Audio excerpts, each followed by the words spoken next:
Hello students. आज हम BA first semester के ही एक और क्वेश्चन पेपर के बारे में थोड़ा सा डिस्कस करेंगे। यहाँ पे ये पेपर आपका आया हुआ है एमडीयू में ही, बीए फर्स्ट सेमेस्टर दिसंबर 2018 में। बड़े क्वेश्चन आपको दिख ही रहे होंगे कि इतिहास का से आप क्या समझते हैं, इतिहास और अतीत का संबंध इसमें पूछ रखा है। तो यहाँ इंट्रोडक्शन इतिहास की देखिए, फिर इतिहास और अतीत के बारे में बताया गया है। और फिर दूसरा जो क्वेश्चन है वो नवपाषाण काल के बारे में पूछ रखा है, उसकी विशेषताएं पूछ रखी हैं। तो इन दोनों में क्या है, आपका नवपाषाण काल का क्वेश्चन ठीक है, ऊपर वाला ज़्यादा बड़ा नहीं बनता और थोड़ा सा कन्फ्यूजिंग क्वेश्चन है भाई। नेक्स्ट है उत्तरवैदिक काल की विशेषताएं पूछ रखी हैं यहाँ।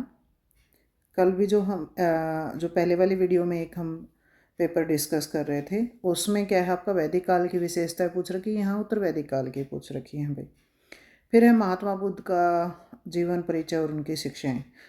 हमने आपको पहले भी बताया कि जो भी हमारे क्वेश्चन पेपर आते हैं, कई बार क्वेश्चन रिपीट होते रहते हैं, बड़े क्वेश्चन भी और छोटे क्वेश्चन भी। तो आप जो पहले के क्वेश्चन पेपर हैं उनको एक बार देख लीजिएगा।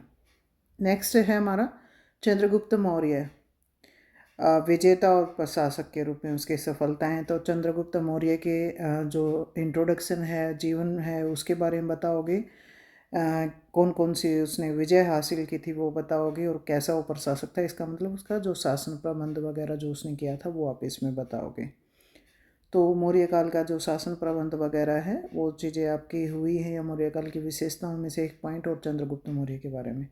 उसके बाद है गुप्त साम्राज्य की प्रशासनिक व्यवस्था, ये आपकी विशेषताओं में भी आ जाएगी। जो प्रशासन आप सारा गुप्त साम्राज्य में, राजा कैसा था, मंत्री परिषद कैसी थी, केंद्रीय सरकार कैसी थी, प्रांतीय सरकार कैसी थी, वो सब कुछ, सैनिक प्रबंध है, न्याय प्रबंध है, वो सब कुछ आपको इसमें बताना है भाई।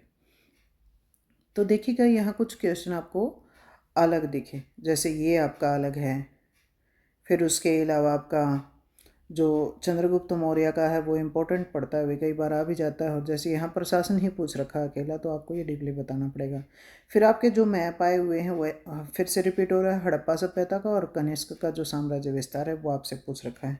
तो हमने जो पहले वाला क्वेश्चन पेपर किया है अभी, मतलब जो 23 का हमने किया है, तो ज़्यादातर चीज़ें देखिएगा, जो मैप हैं वो सेम दिख रहे हैं, महात्मा बुद्ध की जीवन जो शिक्षाएं वगैरह हैं वो आपको दिख रहा है, तो कुछ चीज़ें मिलती जुलती हैं। अब आ जाते हैं जो छोटे क्वेश्चन हैं आपके, जिनको यहाँ हम डिस्कस करेंगे। देखिए आपको दिख भी रहे होंगे, वराहमिहिर कौन था ये पूछ रखा, गांधार कला शैली के बारे में बताइए, सारनाथ स्तंभ के बारे में बताइए, सेल्यूकस निकेटर कौन था उसके बारे में पूछ रखा है। तो यहाँ जो क्वेश्चन आपको दिख रहे हैं ना, ज़्यादातर ये ऐसे क्वेश्चन कम पूछे जाते हैं, और यहाँ ये आए हुए हैं, थोड़े रेयर क्वेश्चन हैं। तो आपको कहा गया है जो इंटरनल आपके क्वेश्चन हैं उनको ज़रूर से ज़रूर देखें, कई बार वो आपके आ जाते हैं। उसके अलावा आश्रम प्रणाली आया हुआ, हड़प्पा सभ्यता के पतन के कारण आया हुआ है, बुर्ज होम के बारे में पूछ रखा है, और इतिहास का अर्थ पूछ रखा है, ये भी बहुत बार आता है भाई। तो इनके बारे में डिस्कस करेंगे, नीचे हमने इनके आंसर लिख रखे हैं। सबसे पहले हम बात करते हैं वराहमिहिर के बारे में। तो वराहमिहिर ये कौन है भाई? वराहमिहिर ये हमें गुप्त काल में पढ़ने को मिलते हैं। वराहमिहिर, भास्कर, प्रथम, आर्यभट्ट, इनके बारे में। तो वराहमिहिर क्या है? भारतीय गणितज्ञ, खगोल शास्त्री, ज्योतिष हैं।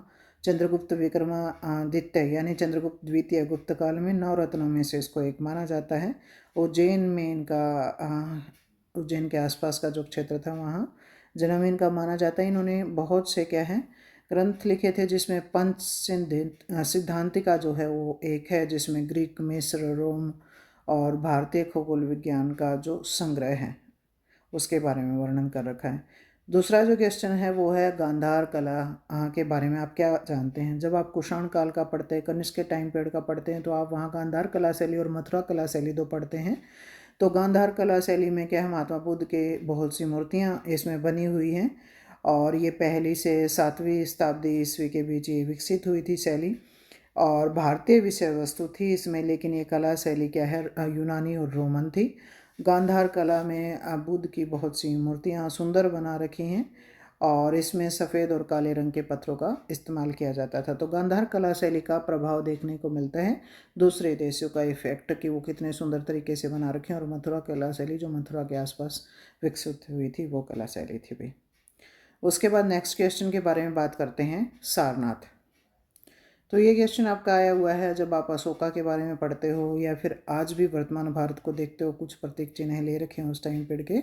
तो सारनाथ क्या है, कहाँ पड़ता है?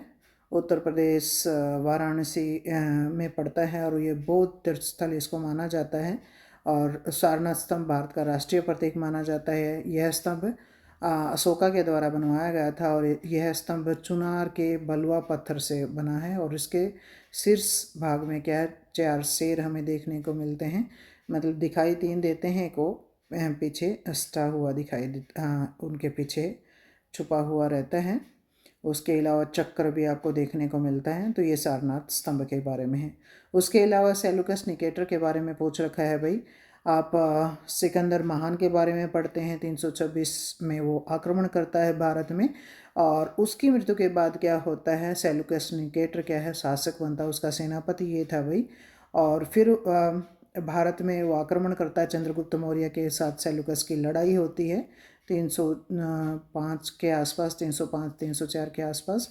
और इसमें क्या है, सेल्यूकस पराजित हो जाता है। उसके बाद अपनी बेटी जो हेलेना है जिसका नाम, उसका विवाह चंद्रगुप्त मौर्य से कर देता है। और अपनी एक राजदूत जिसका नाम मेगस्नीज, उसको भी चंद्रगुप्त मौर्य के दरबार में भेजता है, जिसने कौन सी पुस्तक लिखी थी, इंडिका। तो ये कुछ चीज़ें इंपॉर्टेंट है भी, बहुत बार पूछ ली जाती हैं। उसके अलावा नेक्स्ट है हमारा आश्रम प्रणाली, ये भी इम्पोर्टेंट है और शायद हमने इसके बारे में बात भी किया था पहले। तो आश्रम प्रणाली क्या है, प्राचीन काल में व्यक्तिगत व्यवस्था को 2 स्तंभ प्रमुख माने गए थे, एक पुरुषार्थ है और दूसरा आश्रम है भाई। तो मनुष्य के जीवन को 100 साल का मान करके उसको 25-25 के उसमें विभाजित किया था और 4 आश्रम बताए गए हैं। तो इसमें ब्रह्मचार्य जो जन्म से 25 साल तक था, फिर गृहस्थ आश्रम है जिसमें क्या है आपका 25 से 50 तक, और फिर वानप्रस्थ आश्रम है जो 50 से आपका 75 तक, 75 तक रहेगा। और फिर संन्यास आश्रम जो अंतिम आश्रम है जीवन का, वो 75 से 75 से 100 तक रहेगा भाई। फिर आपका क्वेश्चन पूछ रखा है, हड़प्पा सभ्यता के पतन के 2 कारण बताइए। अब देखिए, हड़प्पा सभ्यता का पतन हुआ, हड़प्पा सभ्यता के पतन के बहुत से कारण हमने देखे हैं। तो उसमें से कोई भी आप 2 बता सकते हो कि आर्यों ने आक्रमण किया, कुछ सोर्सेज हमें ऐसे मिलते हैं खुदाई में, या बाढ़ के कारण हुआ, जलवायु परिवर्तन के कारण हुआ, कोई महामारी फैल गई उसके कारण हुआ। तो 2 पतन के कोई भी आप कारण यहाँ बता सकते हो। उसके बाद नेक्स्ट हमारा जो क्वेश्चन है वो है बुर्ज होम।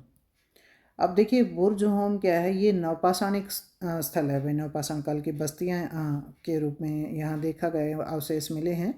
तो बुर्ज होम और गुफा कराल भाई, ये 2 क्षेत्र हैं जो कश्मीर में मिले हैं अभी हमें। और यहाँ से हमें गर्तावास के साक्ष्य भी प्राप्त होते हैं। गर्तावास का मतलब है गड्ढे में जो आवास बना रखा है वो। तो बुर्ज होम क्या है, कश्मीर में स्थित है भाई, ये नवपाषाणकालीन स्थल है। और इसमें क्या है, गड्ढे में घर बनाए जाते थे जिसको गर्तावास कहा जाता है।